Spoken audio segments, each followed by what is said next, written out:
तो एक भी बाहरी तत्वों के खिलाफ आप कार्रवाई क्यों नहीं करते? तो और भी कुछ पता है जी, और भी कुछ पता है, कौन कौन क्या क्या किए हैं वो सब कुछ पता रही है। अगर FL10A बंद होता है और नई व्यवस्था आती है। बाजार में पिछले दिनों कलेक्टर बिल्डिंग को, इसी तरह की कलेक्टर बिल्डिंग है, उसको वहाँ पर जला दिया जाना और इनमें नक्सलियों को मार गिराया गया। कई नक्सल जो काडर है वो सरेंडर के मोड पे आया हुआ है, पूरे FL10 को निरस्त कर दिया। उसमें विजय शर्मा जी का कहना था कि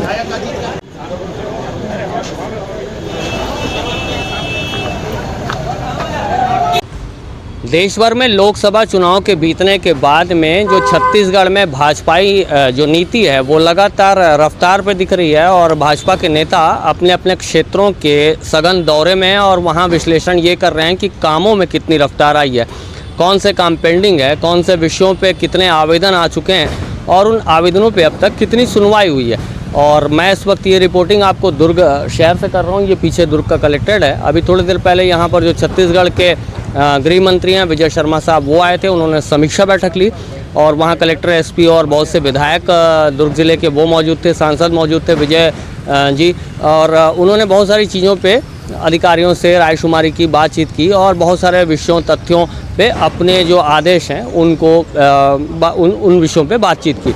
नीचे आने पे हम सभी जो मीडिया वाले हैं उन लोगों ने उनसे बातचीत की और कई विषयों, कई जैसे गंभीर विषय जो अभी ट्रेंड कर रहे हैं छत्तीसगढ़ में और कई गंभीर ज्वलंत विषय जिन पे जवाब मांगे जाने चाहिए थे, उन विषयों को उनके सामने रखा गया। हम लोगों ने सवाल किया कि जो प्रधानमंत्री आवास योजना के कई मकान हैं, दुर्ग में बहुत से खंडर हो चुके हैं, उन विषयों पे सरकार की नीति क्या है, क्योंकि सरकार एक तरफ कहती है कि प्रधानमंत्री आवास योजना के तहत मकान दे के गरीबों को मजबूत बनाना है, लेकिन कई मकान दुर्ग शहर में, हमारे बीच से एक पत्रकार ने पूछा कि बहुत से मकान जर्जर हैं किसी इलाके के, उनके लिए क्या, तो उन्होंने बोले कि हम समीक्षा करेंगे इन विषयों को और देखेंगे उन विषयों में क्या बेहतर किया जा सकता है। अगला सवाल पत्रकारों की ओर से मैंने उनसे किया कि साफ तौर पर जो आबकारी नीति है, जो छत्तीसगढ़ में एक्साइज पॉलिसी आप लोग बना रहे हैं, जिसमें एक FL10 लाइसेंस होता है। FL10 में मतलब पहले होता था कि जो ठेकेदार हैं उनको अधिकृत किया जाता था जो शराब की जो ब्रांड है उसको ख़रीदने के लिए या फिर डिप्लॉयमेंट के लिए।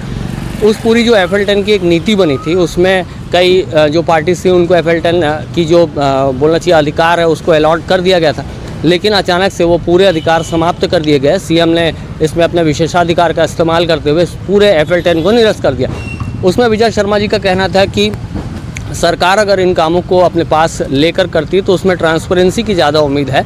उन्होंने पिछले कार्यकाल में, पिछले मतलब जो कांग्रेस का कार्यकाल है उसमें जो FL10 नीति में जिस तरह से भ्रष्टाचार या फिर जो गड़बड़ियाँ हुई हैं, गड़बड़झाला हुआ है, उन विषयों को कोड करते हुए कहा कि जो FL10 की जो पिछली नीति थी उसमें आप सभी ने देखा है कि हुआ क्या आखिरकार। मतलब वो साफ तौर पर इंगित कर रहे थे पिछली कांग्रेस की सरकार में जो FL10 में जो भ्रष्टाचार हुए और जो एक बोलना चाहिए एक दबदबा, एक वन मैन शो जो चलता था शराब नीति पर, उस शराब नीति को देखते हुए इस तरफ से जो भाजपा की सरकार है उसने मोल्ड किया और सरकार अपने नियंत्रण में सारे जो शराब के ब्रांड हैं या शराब की जो नीति है उसको अपने अंडर कमांड रखना चाहती है, इसलिए इसको बदल दिया गया, इसको पूरा चेंज आउट कर दिया गया।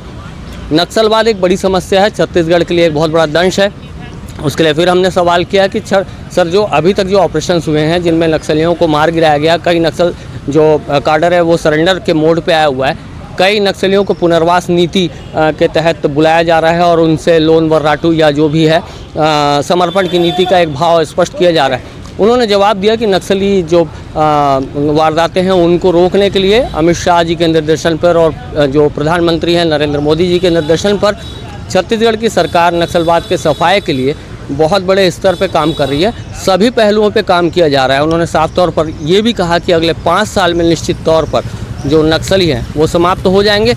उनके पीछे उन्होंने बहुत सारी पॉलिसीज़ बताई कि जैसे सामाजिक उत्थान है, उन विषयों को देखा जाएगा और उसके साथ साथ जो सरेंडर नीति है उसमें क्या कुछ वो चाहते हैं उसमें बदलाव करने की कोशिश की जाएगी और जो एनकाउंटर्स हैं वो तो जो आक्रामक नीति है सरकार की वो तो चल ही रही है। तो इस प्रकार से उन्होंने जो नक्सलवाद की समस्या है उस पर अपनी जवाबदेही कुछ इस तरह से अपने शब्दों में बयां की और इस तरह से गृह मंत्री कहते हैं लॉ एंड ऑर्डर के विषय में बात हुआ।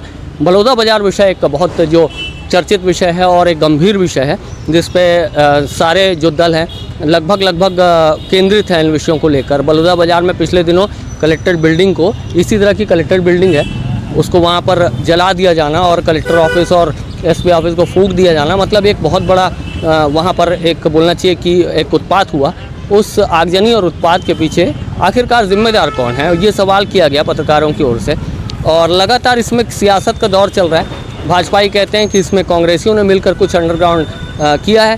कांग्रेसियों का ये कहना है कि सरकार को जब ये पता है कि बाहरी तत्वों का इन्वॉल्वमेंट है तो उन्हें गिरफ्तार क्यों नहीं किया जाता। इसको नीति को समझाने की कोशिश करते हुए पिछले दिनों जो कांग्रेस के लोग हैं ज़िलों में, छत्तीसगढ़ के ज़िलों में राज्यव्यापी धरना प्रदर्शन किया था, अपनी अपनी बातें रखी थी। उस पर बहुत बड़ा बयान दिया है विजय शर्मा जी ने। उन्होंने कहा है कि हमें इंटेलिजेंस लेवल पे इतना कुछ पता है कि वो अभी डिस्क्लोज नहीं किया जा सकता। साफ तौर पर जो निशाना था, जो उनकी बातों में निशाना था, वो कांग्रेस की ओर था साफ तौर पर, ऐसा जहाँ तक सोचा जा सकता है। वो ये कहते थे कि जब हम भी धरना प्रदर्शन करते थे अपने कार्यकाल में तो हम लोकतांत्रिक जो व्यवस्था है उसको कभी भी उसकी सीमाओं को लांघते नहीं थे, लेकिन इस बार ये हुआ कि जो बलौदा बाज़ार है वहाँ पर सारी सीमाओं को लांघ कर एक प्रकार से वहाँ जो उत्पात मचाया गया और जो आगजनी की गई उसमें जो सारा दोष है, उसके जो निर्णय हैं वो आगे चल के निकलेंगे।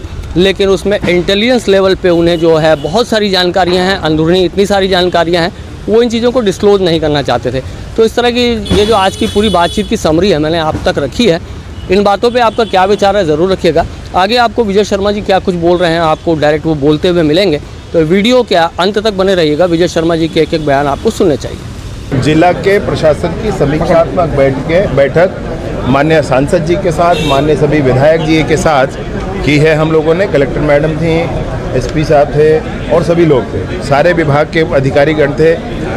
बारिश से ठीक पहले क्या क्या व्यवस्थाएं जिले में आवश्यक होती हैं, जैसे स्कूल है, स्कूल का मेंटेनेंस है, वहाँ ड्रेस का वितरण है, पुस्तक कापी का वितरण है, खाद, कृषि विभाग में खाद बीज का भंडारण है, उसका वितरण है, ट्राइबल हॉस्टल्स में हॉस्टल्स का मेंटेनेंस का काम है, वो भी अब खुलने जाता है। इन सारे विषयों को लेकर के आज कमी बेसी देखे हैं साहब? देखिए, थोड़ी सी कमी तो लोकतंत्र का इंजन होती है भैया, तो वो तो होना ही होता है, उसी के पीछे तो दौड़ लगती है। मंत्री जी, 8 बच्चों को 30 किलोमीटर दूर कुम्हारी में एडमिशन दिया गया, जबकि 10 स्कूल प्रस्तावित है जिले में। वर्तमान मैंने व्यवस्थाओं के आधार पर इसको किया गया। हमारे विधायक महोदयों ने बहुत प्रमुखता से इस बात को रखा है और उसका हल जल्दी से निकाला जाएगा। भैया, जैसे कि अभी एक्साइज नीति में बदलाव ला रहे हैं, FL10 लाइसेंस पहले दिए गए थे, उसके बाद अभी FL10 लाइसेंस को निरस्त करके सरकार कह रही है कि खुद ऑपरेंडी खुद अपने हाथ में संभालेगी। ये जो बदलाव आ रहा है आबकारी नीति में लगातार, ये क्यों है? इसके पीछे कारण क्या है? अच्छा हो सके इसके लिए है। जो बदलाव सरकार कर रही है किसी अच्छाई के लिए कर रही है। अगर FL10A बंद होता है और नई व्यवस्था आती है, ये लगता है कि अगली व्यवस्था ठीक है, उसमें अब FL10E की कथा आपको ध्यान है, इसलिए उसको और उससे अच्छी व्यवस्था लाने की कोशिश सरकार की है। नक्सलवाद की नीति पे क्या लगता है आपको, कितनी सफलता मिल पाई है अब तक और कितनी बची हुई है? नक्सलवाद के विषय पर बहुत काम करने की आवश्यकता है और सरकार, माननीय विष्णुदेव जी की सरकार, माननीय अमित शाह जी के संकल्प के आधार पर बहुत तेज़ी से अनेक आयामों पर काम कर रही है और इन विभिन्न आयामों पर मैं आपसे बताना चाहता हूँ।